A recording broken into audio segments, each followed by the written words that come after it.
Mais il est pas sérieux. Cristiano Ronaldo est en roue libre depuis hier. Dites-vous qu'il vient tout simplement de dévoiler son plan avec la Coupe du Monde. Oui, vous avez bien entendu, avec la Coupe du Monde. Pour ceux qui seraient pas au courant, le gars a fait une interview sur sa chaîne YouTube et c'est là qu'il enchaîne les déclarations depuis hier. Déjà, il a donné son avis par rapport au fait qu'il soit le seul milliardaire dans le football. Il dit ça ne me surprend pas d'être le seul milliardaire dans le foot. Quand je regarde tous les records, CR7 est forcément en tête de liste. Traitez-moi d'arrogant, les chiffres ne mentent pas. Je suis le seul milliardaire et c'était un objectif pour moi de le devenir. Ensuite, le journaliste le demande combien de voitures il a. Et Ronaldo répond combien de voitures j'ai? Je sais pas, peut-être 41, je ne les compte pas. Le journaliste lui demande quel est son plus gros achat. Et là, Ronaldo répond mon plus gros achat, un avion, le Global Express. Et là où on voit que le gars il est pété d'argent par rapport aux 41 voitures qu'il possède, il dit j'ai environ 41 voitures, j'adore les Bugatti, ce sont des bêtes, mais je ne conduis pas, je vérifie simplement si elles sont propres et en bon état. Genre lui il achète des voitures juste pour vérifier si elles sont propres.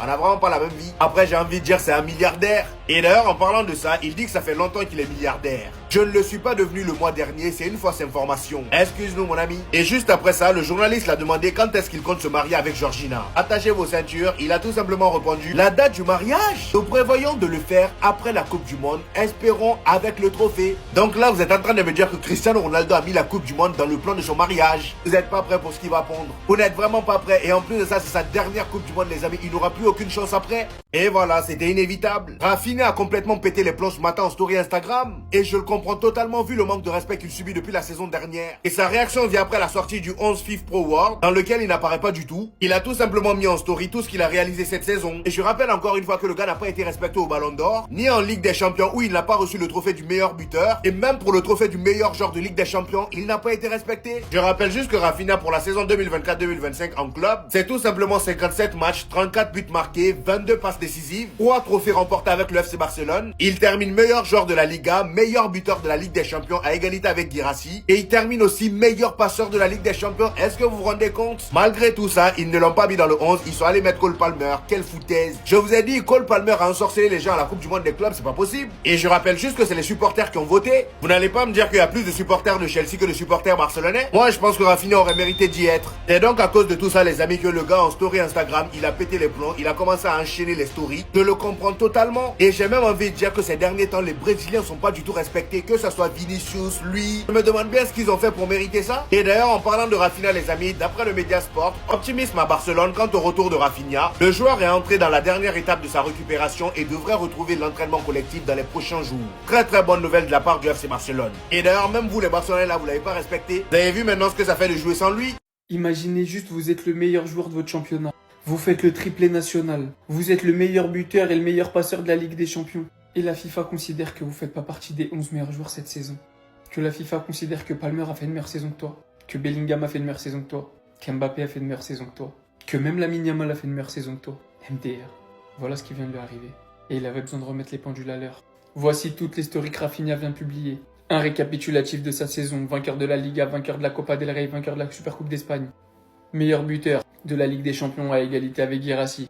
30 buts et passes décisives en Liga. 22 buts et passes décisives en Ligue des Champions. 60 contributions offensives au total. Bien évidemment, il s'est lâché et il a tellement raison. Si vous saviez comme j'ai la haine, toutes les stories que vous allez voir défiler, c'est Rafinha qui les a postées sur son propre compte. Obligé de rappeler que c'est le meilleur joueur brésilien. Obligé de rappeler que c'est le meilleur joueur barcelonais cette saison. Et je vais même pas vous parler d'aura ou je sais pas quoi. Obligé de rappeler qu'il a été là dans tous les moments les plus importants, les plus chauds du Barça cette saison. Par ses buts, par ses passes D, en tant que capitaine, par son leadership. Imaginez-vous, vous avez fait tellement une belle saison que le Barça, quand ils font un poste de tous les buts de ta saison, ils sont obligés de faire une partie 1 et une partie 2. Je sais pas si vous réalisez, être obligé de faire ça, tellement les instances footballistiques sont catastrophiques. Dites-vous que dans toute cette liste des joueurs les plus décisifs, seul Ousmane Dembélé a remporté plus de trophées que Rafinha. Et on ne parle pas de la régularité dont il a fait preuve, parce que lui, contrairement à tous les autres, il était là du mois d'août au mois de mai. Imaginez juste être le meilleur joueur de votre championnat et voir d'autres joueurs de ce même championnat dans le 11 FIFA Pro et pas vous. C'est juste des grosses merdes. Pardon, mais il n'y a pas d'autre mot. Rafinha, t'as eu raison de poster cette story, et t'inquiète pas. Eux, on s'en fout de leur vie.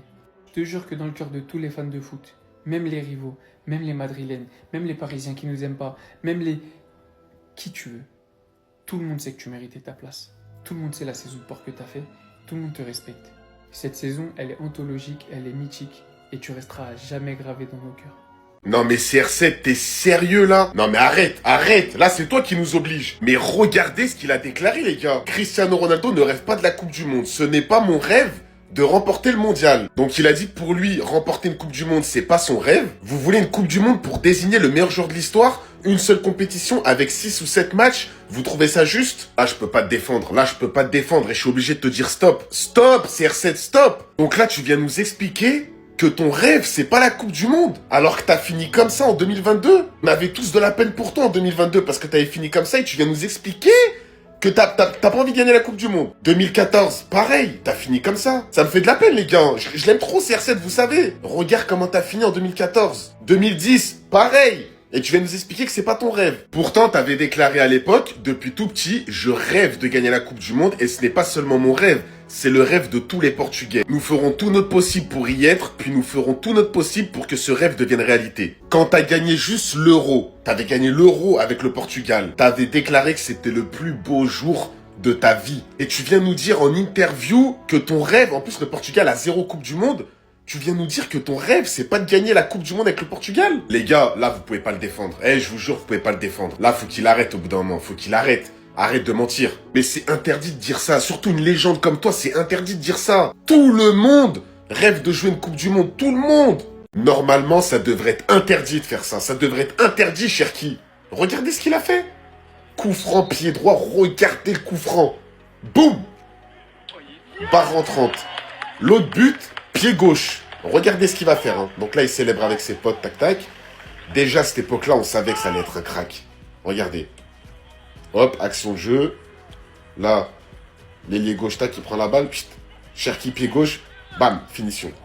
Pied droit, pied gauche, en fait, c'est la même. C'est pareil pour lui. Je trouve qu'avec Cherki, il y a un truc, on n'en a pas assez parlé. Et justement, c'est les 2 pieds qu'il a, en fait. Parce que des footballeurs qui ont les 2 pieds comme ça, il n'y en a pas 20 000, hein. Venez pas m'en sortir 15, il n'y en a pas 20 000. Le seul que j'ai vu dans ma génération, c'est Ousmane Dembélé. Mais je crois vraiment de mes yeux, j'ai rarement vu un joueur qui maîtrise autant les 2 pieds. Niveau de passe, il a les 2 pieds, t'as l'impression que c'est le même niveau. Niveau frappe, il a autant de puissance du pied droit que du pied gauche. Il peut t'envoyer une lucarne pied droit, une lucarne pied gauche. Dribble, il peut dribbler du pied droit, il peut dribbler du pied gauche. Même au niveau de la semelle, semelle pied droit, semelle pied gauche. Quand il jongle, contrôle du ciel, pied droit, contrôle du ciel, pied gauche. Va me chercher un joueur qui sait aligner ça aujourd'hui. Va demander même à des cracks du Real Madrid et du FC Barcelone, ma parole, qui sauront pas le faire. Le gars des voleurs, il y a ça que pour le match de tout à l'heure, vous comptez sur Mbappé. Aujourd'hui là, même demi-but, Mbappé m'a marqué. Mbappé, voleur de souliers d'or, ce soulier d'or que tu as pris, tu ne le méritais pas. Tu es un vaurien, tu es un nulard et puis tu es un plaisanté. Il y a ça que tu as dit, moi aujourd'hui j'ai parié, il n'y avait pas de but pour Mbappé. Parce que Van Dijk est là, Konaté est là, Mbappé, ce n'est pas les petits défenseurs de la Liga. Aujourd'hui, Mbappé ne va pas marquer quelque chose ici. Mbappé ne marque rien. Il a vu le joueur là, les défenseurs, Youzan ou bien Youssé. Il dit Mbappé est un joueur extraordinaire. Toi, tu es un petit voleur. Moi, je ne parle pas avec toi. Toi, tu es un voleur.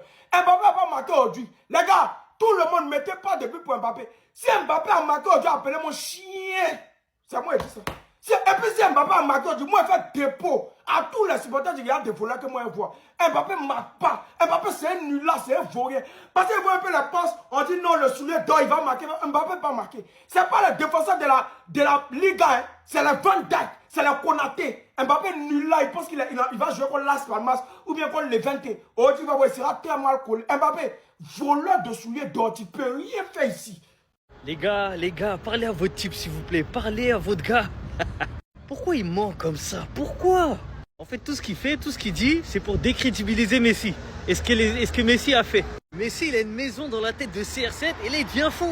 Les gars, sérieux, soyez objectifs un peu. Même si vous êtes pro CR7, il n'y a pas de souci, vous avez le droit de préférer CR7. Mais soyez objectifs. Genre, il a dit gagner une Coupe du Monde n'est pas un rêve pour moi. Déjà là, c'est faux. Tous les joueurs, ils rêvent de gagner la Coupe du Monde. En mode, il a dit, vous voulez une Coupe du Monde pour désigner le meilleur joueur de l'histoire? Genre une seule compétition avec 6 ou 7 matchs et vous trouvez ça juste? En fait, il se ment à lui-même. Il sait très bien que c'est pas que la Coupe du Monde qui va désigner le meilleur joueur de l'histoire. Adil Rami, il a une Coupe du Monde, on n'a jamais dit que c'est le meilleur joueur de l'histoire. Il sait très bien qu'on englobe tout. Ballon d'or, Ligue des Champions, but, passe décisive, championnat, etc., etc., etc. Et que la Coupe du Monde, ça fait une grosse différence, oui. Mais comme il a décidé de faire le fou du but, genre une Coupe du Monde, les gars... La vérité, hein, j'arrive pas à comprendre son comportement. Et vous pouvez pas l'excuser, vous pouvez pas le défendre sur ça. Genre une Coupe du Monde, c'est rien quoi. C'est quoi? C'est 7 matchs, c'est tout. Et si demain il gagne une Coupe du Monde, il va en parler tous les jours, il va faire des photos avec, etc. On sait très bien. Moi, je vous le dis, il est en train de devenir ouf, il sait plus quoi dire et son ego, il est tellement fort qu'il raconte des bêtises.